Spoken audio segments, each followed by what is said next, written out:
जय हिंद दोस्तों। आज हम देखेंगे संविधान का भाग तीन देखेंगे संविधान का भाग तीन में कितने अनुच्छेदों की चर्चा है। तो भाग तीन में बात करें कितने अनुच्छेद 12 से 35 की चर्चा है। 12 से 35 की चर्चा है। आर्टिकल 12 से 35 की चर्चा है।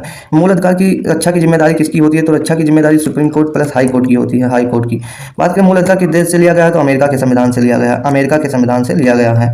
बात करें मूल अधिकार निलंबित कौन कर सकता है। तो कुछ समय के लिए राष्ट्रपति कर सकता है। राष्ट्रपति कर सकता है, जैसे कि इलेक्शन के समय।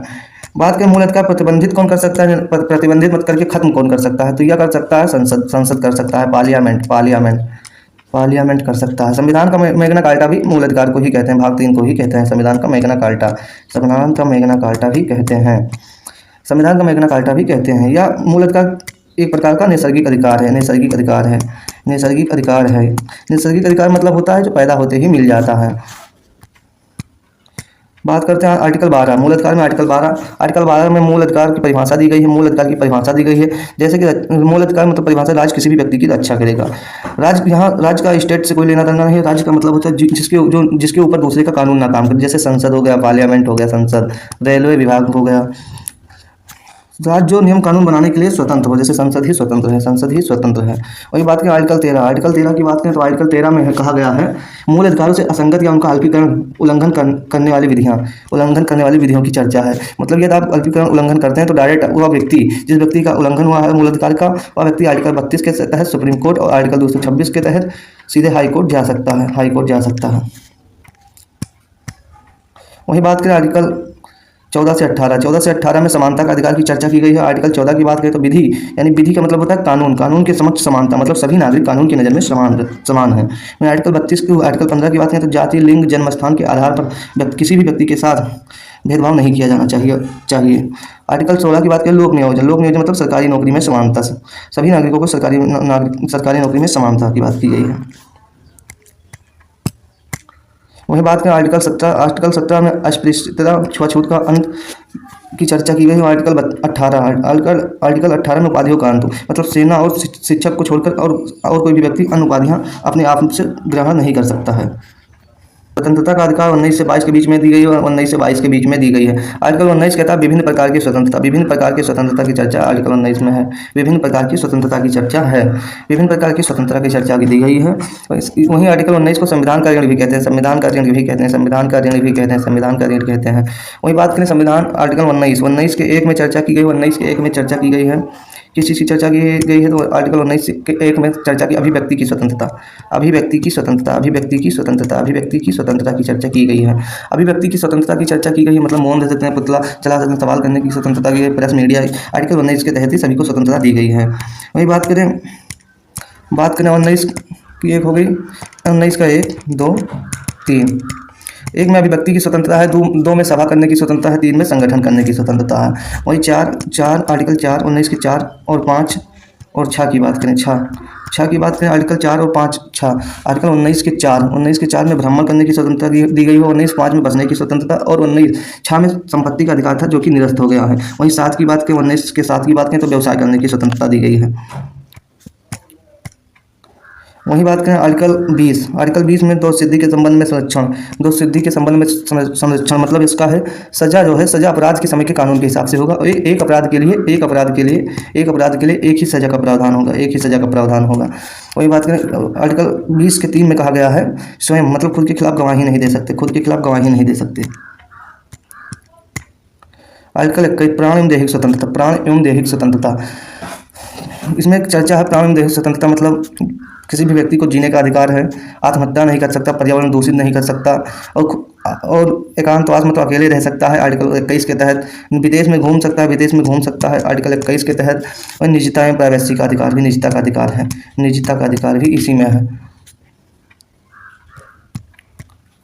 बात करें आर्टिकल 21 का 1 कहता है प्रारंभिक शिक्षा का अधिकार। मतलब 6 से 14 वर्ष के बच्चों को निःशुल्क शिक्षा का प्रावधान सरकार द्वारा दिया जाना चाहिए। वही बात करें आर्टिकल 22 गिरफ्तारी से संरक्षण की स्वतंत्रता की चर्चा आर्टिकल 22 में है।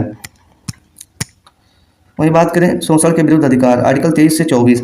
आर्टिकल 23 कहता है बलात्श्रम, बेगारी, मानव तस्करी, बंधुआ मजदूरी आदि आप किसी व्यक्ति से नहीं करा सकते हैं। वहीं आर्टिकल 24 की बात करें, 14 वर्ष से कम आयु के बच्चों को कारखाना खनन खनन जहाँ कोयला वोयला निकाला जाता है और किसी भी खतरनाक काम में 14 वर्ष से कम बच्चों को नहीं लगा सकते।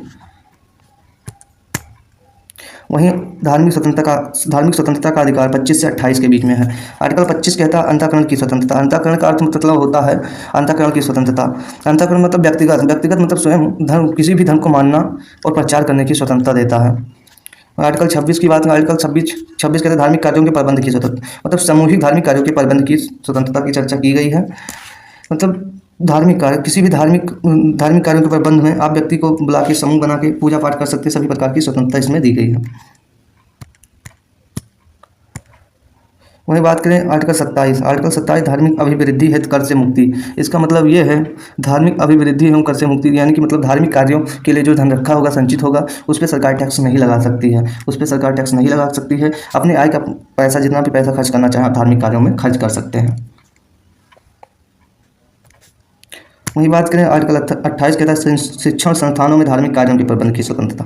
मतलब शिक्षण कार्यों में धार्मिक कार्यों के प्रबंध की स्वतंत्रता की मतलब है, आर्टिकल 28 कहता है धार्मिक संस्थान में शिक्षण संस्थान में धार्मिक कार्यों के प्रबंध की स्वतंत्रता। मतलब आर्टिकल 28 का मतलब निश्चित शैक्षणिक संस्थानों में धार्मिक निर्देशों अथवा पूजा में उपस्थित होने की स्वतंत्रता। मतलब जो निश्चित शब्द का प्रयोग हुआ है, जैसे कि आप हिंदू चीज़ों में मान्यता रखते हैं तो शिक्षण संस्थाओं में उससे रिलेटेड पूजा पाठ कर सकते हैं। यदि मतलब मुस्लिम कार्यों मतलब मुस्लिम से रिलेटेड धार्मिक कार्य में स्वतंत्र किसी भी, मतलब कहने का मतलब ये है जिस भी आप धर्म को मानते हैं उससे संबंधित धार्मिक कार्य कर सकते हैं शिक्षण संस्थानों में। आर्टिकल 29 से 30 शिक्षा एवं संस्कृति की स्वतंत्रता। आर्टिकल 29 कहता है अल्पसंख्यक वर्गों के हितों का संरक्षण। आर्टिकल 29 कहता है। आर्टिकल 29 इसका मतलब यह है कि कोई भी विद्यालय किसी भी बच्चे को जाति धर्म संस्कृति भाषा के आधार पर किसी अल्पसंख्यक के साथ भेदभाव नहीं कर सकती। आर्टिकल 30 की बात करें शिक्षण संस्थाओं की स्थापना। कोई भी अल्पसंख्यक यदि किसी भी विद्यालय में पढ़ने में असहज महसूस करता है तो वह स्वयं का विद्यालय खोल सकता है।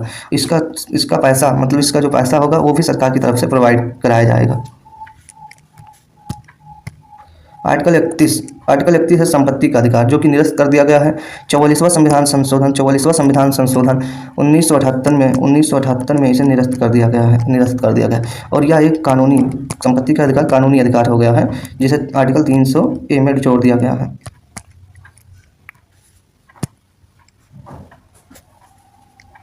वहीं आर्टिकल 32 की बात करें, आर्टिकल 32 को संविधान की आत्मा भी कहते हैं। आर्टिकल 32 को संविधान की आत्मा भी कहते हैं। बोले मतलब किसके द्वारा कहा गया, तो डॉक्टर बी आर अम्बेडकर साहब द्वारा कहा गया। वही बात का आर्टिकल 32 के तहत यदि मूल अधिकार का किसी व्यक्ति का मूल अधिकार का उल्लंघन होता है तो आर्टिकल 32 के तहत सुप्रीम कोर्ट जा सकता है। आर्टिकल 226 के तहत हाई कोर्ट जा सकता है। और 5 प्रकार की रिट जारी करता है। सुप्रीम कोर्ट 5 प्रकार की रिट जारी करता है। बंदी, प्रत्यक्षीकरण, प्रतिषेध, अधिकार परीक्षा, परमादेश, उत्प्रेषण। आर्टिकल 32 के तहत 5 प्रकार का रिट जारी करता है।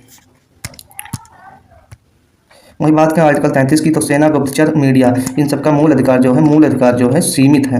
इन सबका मूल अधिकार सीमित है। वहीं सैन्य कानून मार्शल लॉ सरकार को लगता है कि मतलब आर्टिकल 34 के तहत सरकार को लगता है कि कहीं भी अशांति, तो वहाँ अशांति का माहौल दिख रहा है तो वहाँ पर सैन्य कानून लगा सकता है, सैन्य कानून मार्शल लॉ लगा सकता है। आर्टिकल 35 की बात करें तो मूल अधिकार में इम्प्रूवमेंट, मतलब संसद जो है मूल अधिकार में इम्प्रूवमेंट करने के लिए संशोधन कर सकती है संसद। आशा करते हैं आपको वीडियो पसंद आएगा, तो प्लीज़ लाइक कर देना और सब्सक्राइब करके ही चैनल को जाना। जय हिंद, जय भारत।